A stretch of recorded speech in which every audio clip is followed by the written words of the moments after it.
우리 함께 나눌 하나님의 말씀 로마서 5장 6절에서 11절까지 말씀입니다. 로마서 5장 6절에서 11절까지 말씀 우리 한 절씩 교독하도록 하겠습니다. 로마서 5장 6절입니다. 우리가 아직 연약할 때에 기약대로 그리스도께서 경건하지 않은 자를 위하여 죽으셨도다.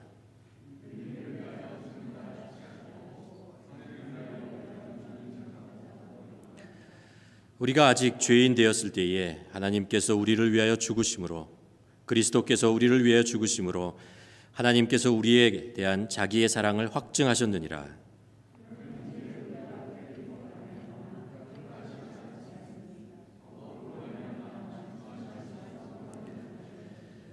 곧 우리가 원수 되었을 때에 그의 아들의 죽으심으로 말미암아 하나님과 화목하게 되었은즉 화목하게 된 자로서 더욱 그의 살아나심으로 말미암아 구원을 받을 것이니라. 그뿐 아니라 이제 우리로 화목하게 하신 우리 주 예수 그리스도로 말미암아 하나님 안에서 또한 즐거워하느니라. 아멘.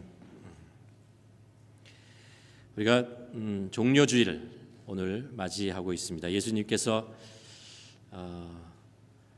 예루살렘 성전에 입성하실 때 백성들이 종려가지를 들고 흔들면서 예수님을 왕으로서 이스라엘의 왕으로서 영접했던 그때의 모습, 우리가 그것을 기억하는 날이고요. 또 이어서 내일부터 예수님께서 십자가에 못 박혀 죽으셨던 그 마지막 한 주, 그것을 기념하면서 좀 전에 우리가 교회 소식을 통해서 말씀드렸지만 매일매일 좀 기도하며 5일 동안 하나님의 말씀을 묵상하는 그런 시간을 가졌으면 좋겠습니다. 우리가 특별히 이제 성경에서 십자가라는 십자가의 은혜를 우리가 묵상할 수 있는 성경 구절을 우리가 많이 찾을 수 있는데요. 거기 있는 십자가에 대한 성경 구절들을 매일매일 우리가 묵상하면서 또 말씀을 나누고 기도하려고 합니다. 그동안 우리가 해왔던 설교의 맥락과 또 십자가를 우리가 기억하면서 오늘 우리가 로마서 5장 8절 말씀을 우리가 다시 한번 읽고 또 마음속에 새기고 또 하나님의 뜻을 한번 발견하는 시간이었으면 좋겠습니다. 우리가 지난주에 이런 말씀을 드렸죠. 절망 중에 소망이라는 말씀을 드렸습니다.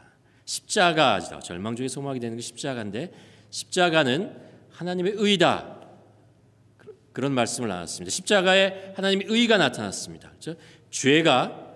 죄로서 심판을 당하는 것, 심판을 받는 모습을 우리는 십자가를 통해서 보게 됩니다. 십자가라는 것이 죄인의 형틀 아닙니까? 그렇죠?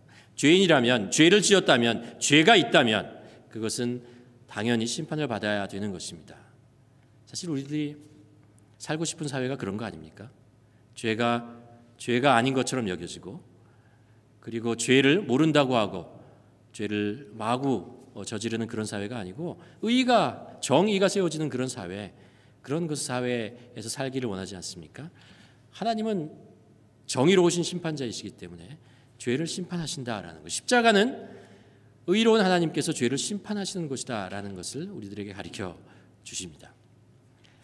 그리고 오늘 나누고 싶은 말씀은 뭐냐면 십자가는 하나님의 의가 나타난 곳이면서 또 하나님의 사랑이 나타나는 것이다. 죄는 심판을 받아야 하는데 그렇죠? 하나님께서 사랑으로 죄인을 용서하셨다. 그것이 바로 십자가이죠. 오늘 그 마음을 우리 마음속에 품고 로마서 5장 8절 말씀 우리가 다 같이 한번 봉독하는 시간을 좀 가졌으면 좋겠습니다. 로마서 5장 8절입니다. 시작. 우리가 아직 죄인 되었을 때에 그리스도께서 우리를 위하여 죽으심으로 하나님께서 우리에 대한 자기의 사랑을 확증하셨느니라. 이 말씀을 우리가 읽으면 읽을수록 십자가와 하나님의 사랑에 그 뗄래야 뗄 수 없는 그 관계가 있다는 것을 우리가 깨닫게 되고 이것이 우리 마음속에 깊이 이렇게 새겨지는 그런 것을 경험하게 됩니다.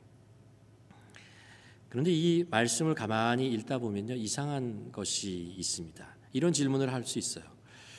죄인이 심판을 받아서 죽어야 될 그 자리에 왜 구원자인 예수님께서 죽으셨는가? 하나님께서는 왜 죄인을 용서하시는가? 왜 죄인을 사랑하시는가? 라는 거죠.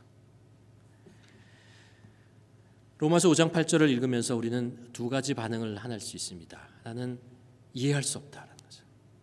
왜 죄인을 용서하는가? 이해할 수 없다라는 것입니다. 또 하나의 반응이 있습니다.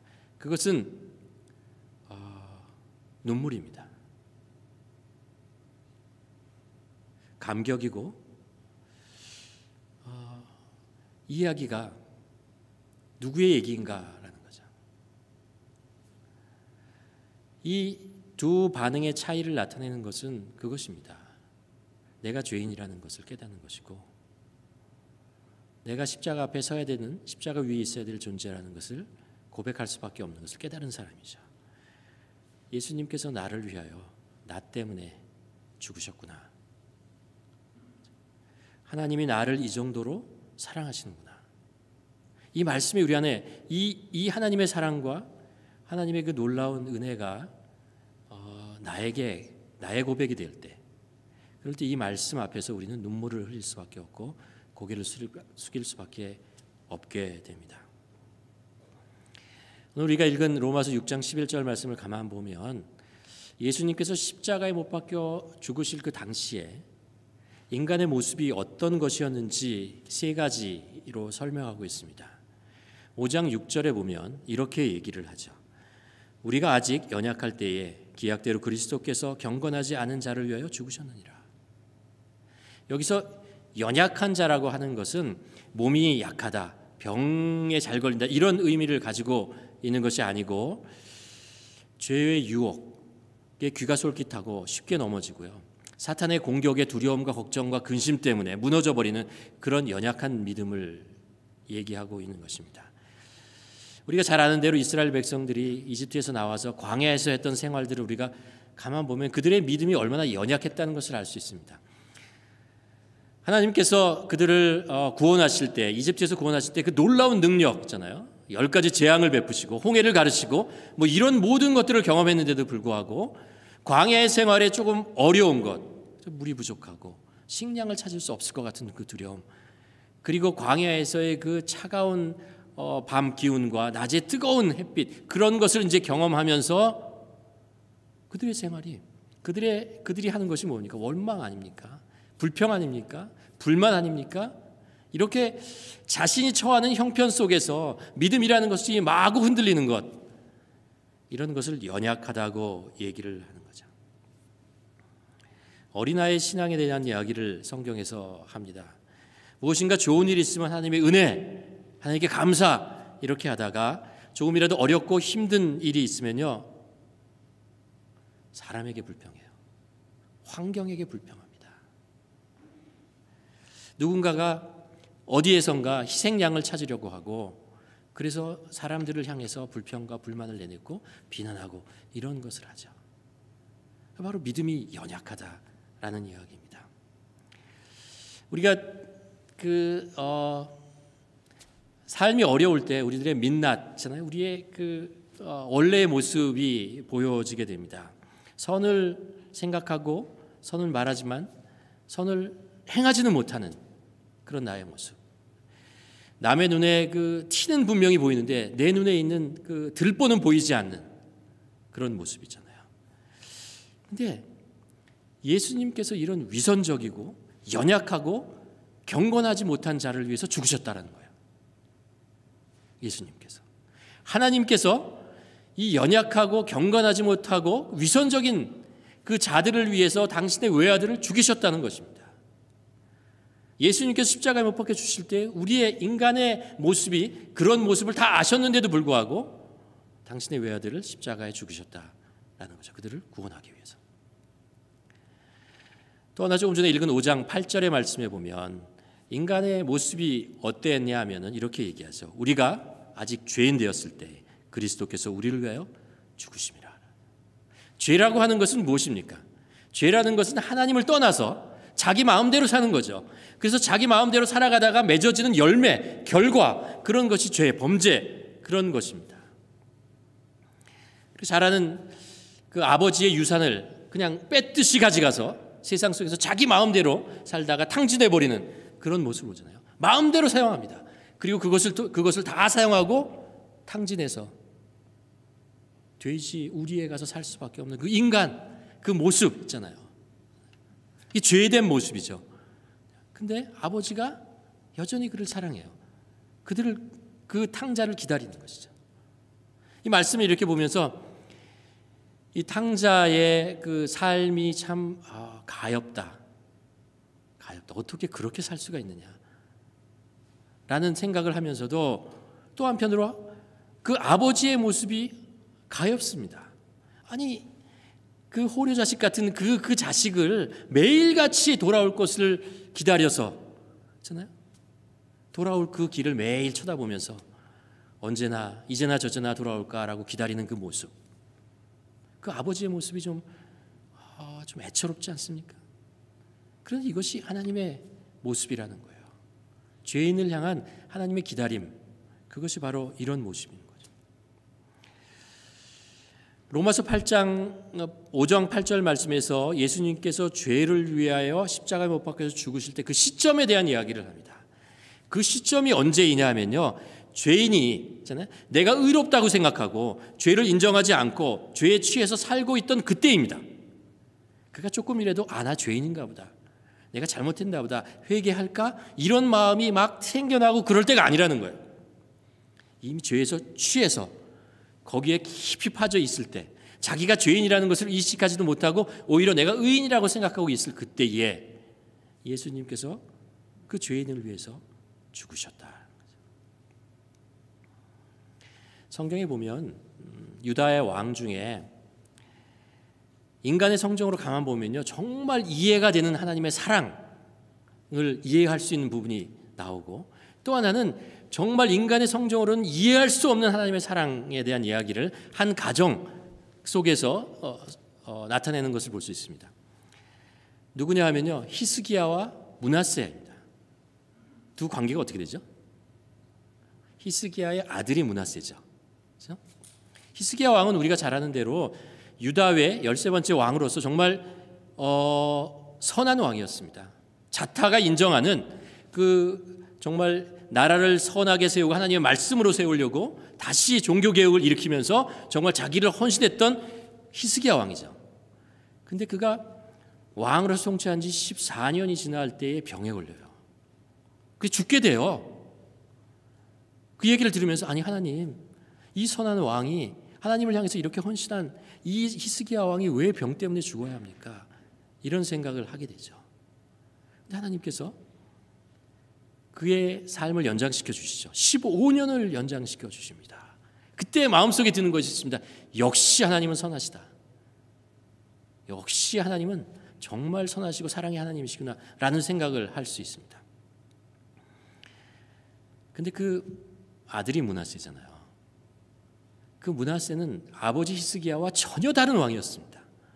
정말 55년 동안 이스라엘을 완전히 아버지가 다시 일으켜 놓은 그 회복시킨 그 나라를 황폐하게 만들고 완전히 그 신앙과 그 모든 믿음을 다 없애버린 그런 왕입니다. 정말 이런 사악한 왕이 이렇게 오랫동안 왕을 누리고 있냔 말이에요. 근데 그가 말년에 아시리아에 잡혀갑니다. 그래서 거기에 포로로 가죠. 이야기를 들으면서 역시 하나님은 의로운 심판자야 라는 생각을 할 수 있잖아요.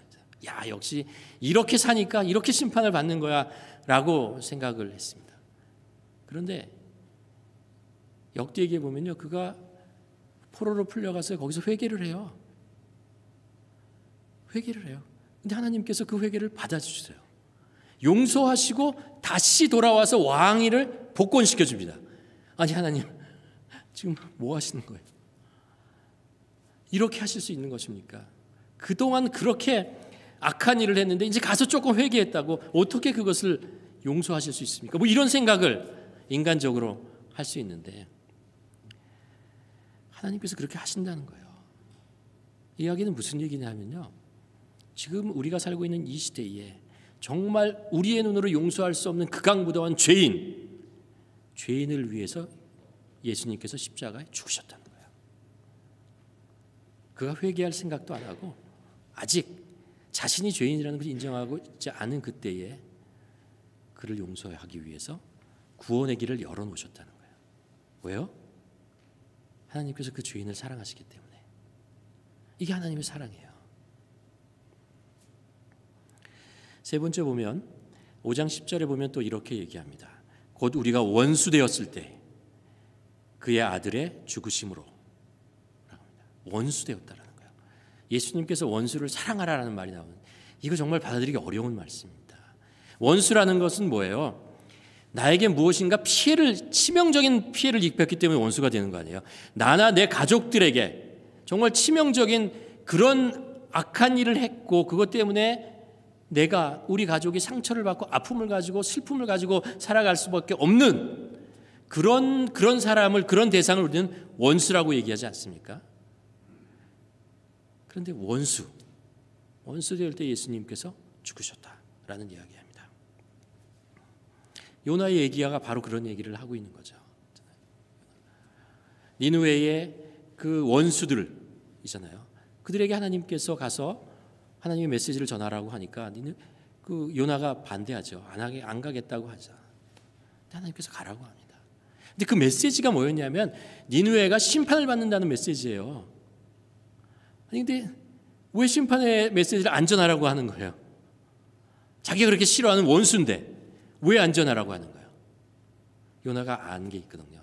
하나님이 어떤 분이신지 요나는 알았습니다. 하나님은 자비로우시며 인애하시며 노하기를 더디하시며 그리고 죄인을 용서하기를 원하신다는 그 하나님의 성품을 알았기 때문에 원수가 하나님 행여 이 말씀을 듣고 회개할까 봐 그렇잖아요. 하나님께서 이 원수들이 회개하니까 용서해 주세요. 그러면서 요나서 제일 마지막 4장 11절에 보면 그 말씀이 정말 가슴에 와닿는데 하나님께서 요나에게 그런 얘기를 하잖아요. 이 성에 좌우를 분별하지 못하는 자들이 12만 명이 있다라는 거예요. 좌우를 분별하지 못하는, 그래서 죄를 짓고 자신이 사람들에게 피해를 주고 잔인한 일을 하고 그런 것들을 분별할 수 없는 그 인간들이 12만 명이 죽어가고 있는데 내가 어쩌게 그들을 용서하지 않을 수 있겠냐, 그들에게 하나님의 메시지를 전하지 않을 수 있겠냐라는 거죠. 이 원수를, 하나님에 대해서 대적하는 원수들도 하나님께서 용서하시겠다라고 말씀하는 것입니다. 이 조금 전에 나눈 이 말씀이 가지고 있는 또 다른 우리가 놓치지 말아야 하는 것이 무엇이냐 하면요, 이거예요. 누가 원수냐는 거예요. 누가 하나님의 원수라고 얘기하고 있는가라는 것입니다. 5장 10절에 보면 누가 원수라고 그러죠? 우리가요. 니느웨 사람들 얘기를 하고 싶은 것이 아니고요, 우리가요. 좀 더 정확하게 여기면 내가 하나님의 원수다. 내가 하나님의 원수일 때, 내가 하나님께 대적할 때,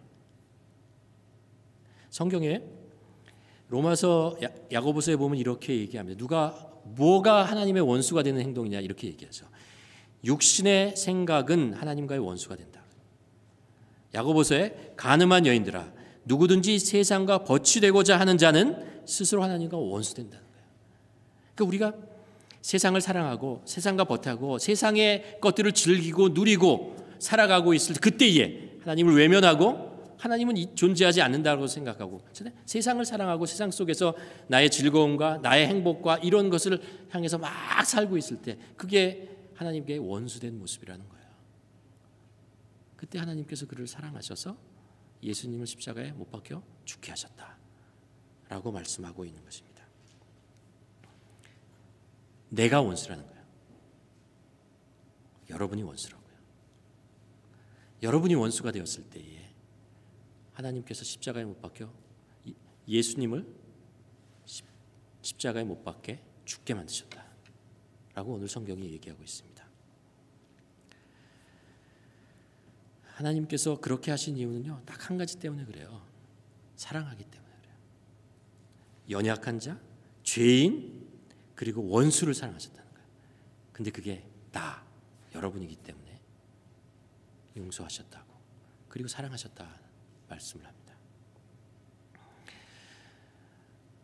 마태복음 10장에 보면 예수님의 12제자의 이름이 나오잖아요. 그 12제자의 이름을 가만 보면서 마음속에 큰 은혜가 되는 것이 10장 2절과 4절에 보면 12제자의 이름들을 하나하나 이제 나열하고 있습니다. 12사도의 이름은 이러하니 베드로라 하는 시몬을 비롯하여 그의 형제 안드레와 세베대의 아들 야고보와 그의 형제 요한 빌립과 바돌로메 도마와 세리 마테 알페오의 아들 야고보와 다데오 가나나인 시몬과 가롯 유다 곧 예수를 판 자라라고 해요. 베드로가요 연약한 자잖아요. 겉으로는 굉장히 강한 것 같은데 굉장히 연약한 자잖아요. 예수님을 3번 부인한 모른다고 부인하고 나중에 저주까지 했던 그 죽음의 위험 속에 정말 연약한 믿음을 가진 존재. 근데 예수님께서 그의 시몬이라는 이름을 베드로, 반석이라고, 바위라고 얘기를 해주셨어요. 바돌로메는 돌로메 아들이란 뜻인데요. 바돌로메가 누구냐 하면요, 나다나엘이에요. 나다나엘. 요한복음 초에 1장에 이렇게 나오는데 나다나엘이 이제 빌립이 예수님을 이제 소개하잖아요. 예수님을 나다나엘에게 소개합니다. 그러면서 뭐라고 했냐면 빌립이 나사렛에서 나온 하나님의 선지자라고 얘기를 합니다. 그랬더니 나다나엘이 뭐라고 얘기하냐면 아니 그 나사렛에서 무슨 선한 것이 나와 이런 식으로 얘기를 해요. 근데 예수님께서 나다나엘을 딱 보는 순간 나다나엘에게 뭐라고 하냐면은 너에게 간사한 것이 없다. 너가 참 이스라엘이다라는 이야기를 하세요. 나다나엘이 그 이야기를 들을 만한 사람이 아니에요. 정말 야곱처럼 간사한 자 같은 성정을 가지고 있는 그런 존재예요. 그런데 예수님께서 그를 보고 뭐라고 했냐면 너는 참 이스라엘이다. 너에게 간사한 것이 없다라고.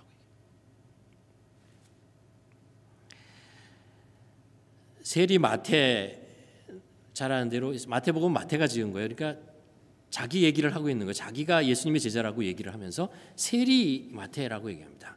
자기가 옛날에 세리였다는 거죠. 그 마태라는 이야기를 하는 것입니다. 뭐라고 얘기하는 거예요? 죄인이다라는 거죠.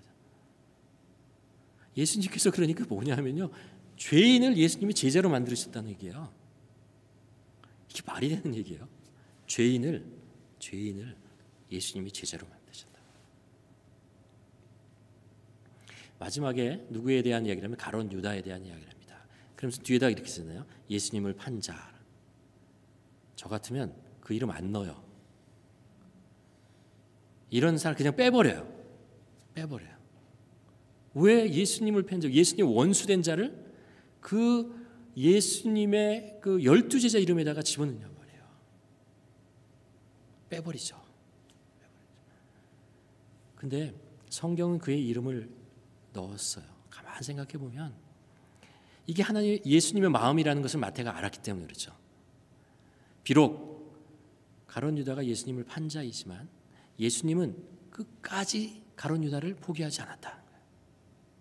마지막까지 그가 다시 회개하고 돌아갈 것을 끝까지 기다리고 끝까지 기회를 주고 끝까지 그를 사랑하셨다라는 것을 마태가 알았기에 그 이름을 집어넣은 거 아닐까요? 예수님께서 말씀하셨잖아요. 원수를 사랑하라. 예수님께서 원수를 사랑하셨다는 얘기예요. 자기를 판 자, 은삼십의 판 자를 예수님께서 사랑하셨다. 그리고 마태는 알았어요. 그게 자신이라는 걸 알았거든요. 예수님이 자기를 붙잡아 주셨기에 십자가에서 자기를 용서해 주셨기에 그래서 자기가 산 자지. 나도 세리다 이거예요. 나도 별 볼 일 없는 존재였는데 별 볼 일 없는 존재 정도가 아니고 나도 하나님을 대적하고 예수님을 대적했던 존재. 그런데 예수님께서 끝까지 붙잡으시고 사랑을 나타내셨기 때문에 그가 마태라는 예수님의 제자가 된 거죠.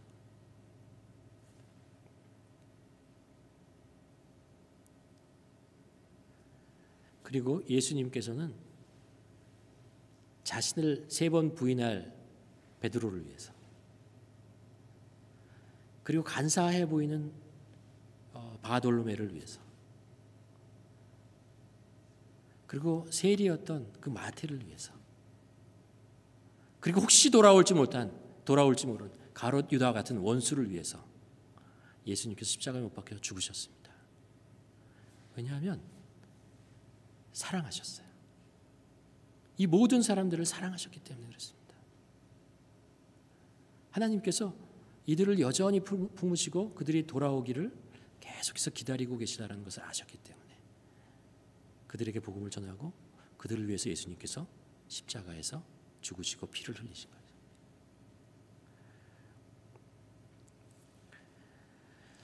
우리 본문의 말씀을 가만 보면 3가지 시제로 쓰여져 있습니다. 과거, 현재, 미래 나와요. 과거의 일은 뭐냐면 우리가 조금 전에 본 것처럼 우리가 연약할 때, 우리가 죄인 되었을 때, 우리가 하나님을 대적하는 원수였을 때, 그때 예수님께서 십자가에 못 박혀 죽으셨다라는 거죠. 과거. 그리고 그것을 통해서 그때부터 해서 의로 우리가 의인으로 되었고 하나님과 화목하게 되었다. 그 과거로부터 진행되어진 것들을 쭉 설명하고 있습니다. 그리고 현재형으로 사용되는 게 있어요. 현재형이라는 것, 그 헬라어에서 현재형이라는 것은 현재의 사건이 아니고 계속 지금도 반복되어지고 앞으로도 계속 반복되어질 일에 대한 이야기입니다. 그게 뭐냐면요, 분명하게 현재형으로 사용하는 게 있어요. 그게 뭐냐면 하나님께서 자기의 사랑을 확증했다는 거예요. 이게 확증했다라는 우리말이 과거형처럼 보이지만 원문에 보면 이게 현재형이에요. 현재형으로 사용되어 있어요. 그러니까 예수님께서는, 하나님께서는 당신을 사랑하신다. 그런 자들을 지금도 사랑하신다는 거예요. 지금. 이 현재형의 진행 상황은 끝이지 않고 계속 과거의 그 사건으로 끝나는 것이 아니고 지금도 계속 사랑하고 계시다라는 이야기를 하고 있는 것이죠. 하나님은 우리를 지금도 사랑하고 계세요. 내가 지금 어떤 모습이냐 관계없이 사랑하신다는 거예요. 예수님께서는 의인을 위해서 죽으시지 않았다라는 거예요. 우리가 죄인의 모습에 있을 그때에도 현재형으로 계속 사랑하신다는 거예요. 우리가 하나님께 원수가 된 그런 모습으로 말을 하고 행동하고 그럴 때도 하나님께서 우리를 사랑하신다고. 현재형이에요. 현재형은 계속 현재예요. 그렇죠? 지금 진행되고 있는 것이라는 거예요. 그리고 미래형의 시제가 있습니다. 그것은 그러므로 구원을 받을 것이다 라고 얘기합니다. 9절과 10절에 보면요, 구원을 나중에 구원이 이루어질 것이다 라는 미래형으로 사용하고 있습니다. 우리 성경 구절에서는, 그 한글 성경에서는 좀 평범하게 구원을 이룰 것이다 라고 표현했지만요, 이게 원래 원어대로 읽으면요, 영어는 이거를 좀 집어넣습니다. much more라는 말을 씁니다. 그런데 우리가 어떻게 이거보다 더 확실을 하지 않을 수 있겠느냐라는 거예요. 우리의 구원이 이루어질 것을 어떻게 더 많이, 더 크게 확신을 하지 않을 수 없겠느냐라는 거예요. 뭐 때문이요? 하나님의 사랑이 이런 것인데, 하나님의 사랑이, 우리를 구원하신 하나님의 사랑이 바로 이런 것인데 라는 것입니다. 이런 놀라운 사랑인데, 연약하고 원수되고 그리고 죄인으로 있을 때 우리를 사랑하신 그 예수, 당신의 아들을 십자가에 못 박혀 죽이신 그 사랑인데, 우리의 구원이 완성될 것을, 하나님께서 우리를 구원하실 것, 미래에 구원하실 것, 완성하실 것을 우리가 어떻게 확신하지 않을 수 없느냐라는 거예요.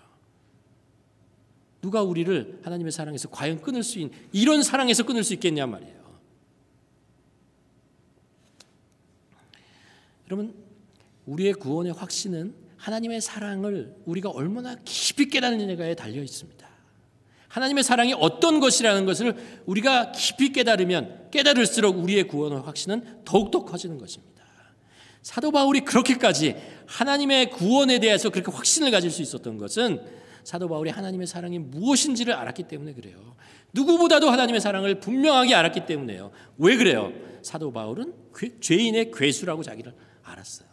자기의 괴수, 원수, 하나님께 원수, 대적된 자기를 구원하신 그 하나님의 놀라운 사랑을 알았기 때문에, 아니 나 같은 존재를 구원하시는데 세상에 구원 못할 존재가 어디 있겠어요. 하나님께서 이렇게 얘기하는 거죠. 사도 바울은 흔들리지 않아요. 여러분 우리는 그렇잖아요. 우리의 환경을 보면 이 구원이 흔들릴 수 있잖아요. 우리가 살아가고 있는 이 팬데믹의 상황, 그리고 우리가 지내는 이 세상이 정말 세속화되어지고 하나님을 모른다고 하고 이렇게 변해지가는 세상을 가만 보면서 우리의 믿음이 흔들리게 되잖아요. 야, 이거 믿음을 지키다가 바보 되는 거 아니야? 이 세상에서 소외되는 거 아니야? 외면당하는 거 아니야? 핍박당하는 건 아니야? 이런 믿음이 흔들릴 수가 있잖아요. 혹은 내 자신의 믿음을 볼 때 내 가지고 있는 믿음의 크기를 재어봤더니 겨자씨만하구나. 야, 내가 그렇게 믿었는데 내 믿음이 겨자씨만큼밖에 안 되구나. 내 믿음의 크기. 여러분, 내 믿음의 크기로 인해서 내가 구원을 받는 게 아니고 하나님의 믿음의 크기 때문에 내가 구원을 받는 거예요. 하나님이 나를 그만큼 사랑하시고 하나님이 그만큼 구원을 원하시기 때문에, 생명을 주시기 원하기 때문에 우리가 구원을 받을 수 있는 것입니다. 이 하나님의 사랑의 크기를 알면 알수록 우리는 더 하나님 앞에 나아갈 수밖에 없고, 나에게 주신 이 구원이 얼마나 소중하고 흔들릴 수 없고 누구도 빼앗아갈 수 없는 그런 것이라는 것을 아는 거죠.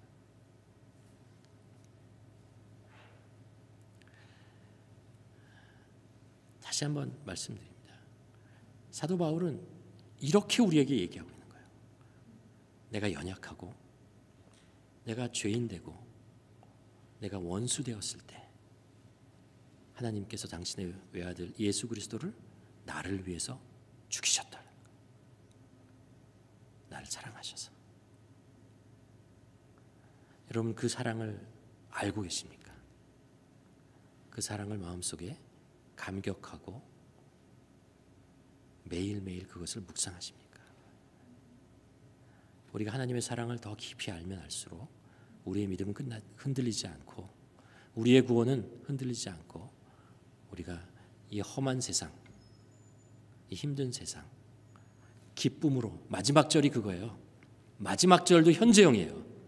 마지막 절에 가서 하나님 안에서 기뻐하노라 라고 얘기합니다. 현재형이에요. 하나님의 사랑을, 현재형으로 다가오는 하나님의 사랑을 알았을 때 내 안에 현재형으로 하나님에 대한, 하나님 안에서의 기쁨이 내 안에 샘솟는다라는 것을 고백하고 있는 것입니다. 우리도 그래야 됩니다. 우리의 기쁨은 하나님의 현재형의 사랑 때문에 현재 내가 기뻐할 수 있는 거예요. 내가 처하는 환경도 아니고요. 내 믿음의 크기, 내가 측정해 볼 수 있는 그 크기라고 생각하는 그거에 의존하지 않는다는 거예요. 하나님의 사랑의 크기, 그리고 그것이 현재 나에게 계속해서 내 삶 속에 함께 하신다는 것을 아는 순간 나는 기뻐할 수 있습니다. 여러분, 바라기는 그 기쁨이 우리의 삶 속에 충만하기를 간절히 축원합니다. 기도하시겠습니다. 이 시간에 한번 우리 기도했으면 좋겠습니다. 이 로마서 5장 8절 말씀이 정말 내 안에 감격으로 다가오고 있습니까? 정말 내가 하나님께서 정말 나를 이렇게 사랑하시는구나 라는 그 말씀을, 그런 고백을 여러분 하실 수 있겠습니까? 제가 이 말씀을 한번 다시 읽어드리도록 하겠습니다. 이 말씀이 나를 향한 하나님의 말씀이라는 것을 받으시고, 그리고 아멘으로 응답하며 우리 함께 기도하는 시간을 갖기를 원합니다. 우리가 아직 죄인 되었을 때에 그리스도께서 우리를 위하여 죽으심으로 하나님께서 우리에 대한 자기의 사랑을 확증하셨느니라. 다시 한번 읽겠습니다. 내가 아직 죄인 되었을 때 그리스도께서 나를 위하여 죽으심으로 하나님께서 나에 대한 자기의 사랑을 확증하셨느니라. 이 시간 한번 기도하는 시간 갖기를 원합니다.